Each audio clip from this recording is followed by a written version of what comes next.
Well, this interview of Mel Robbins by Shetty really hit some very specific points for myself and my wife. We've been wondering for a while now, why is it so hard to make and maintain friends the way we used to when we were younger, right?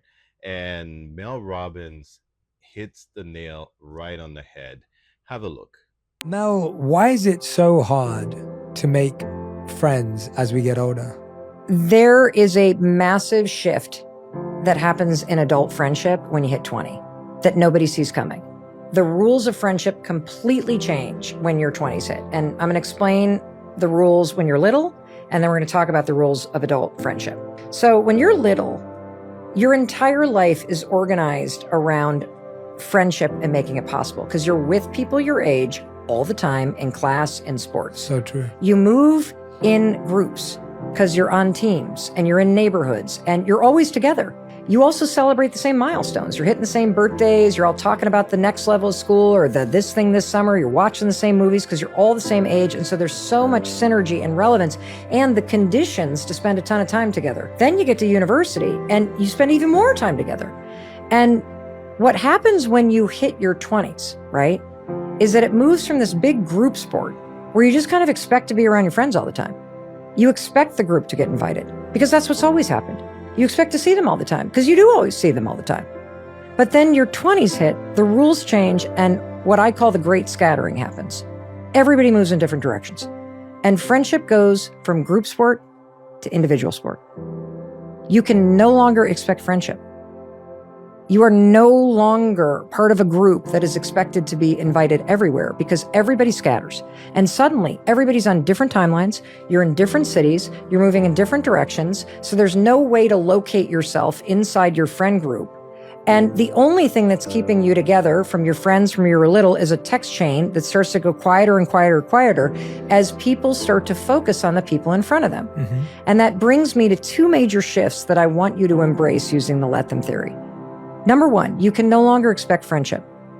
You have to take a way more flexible approach and a more proactive approach. You got to let people come and go. Super important. And then you got to let me take the actions to create the friendships. I got to go first. I got to be the one planning. I got to seek out new people. But there are three pillars of adult friendship based on research that are also going to help you understand that when people come and go in your life, 99% of the time, it's not personal. And you actually haven't lost them as a friend. One of the three pillars is missing. So the three things that need to be required to have a friendship happen are the same three things that were around all the time when you were a kid. Number one, proximity. Proximity matters tremendously. Proximity means who are you actually physically next to? In fact, they've done research, Jay.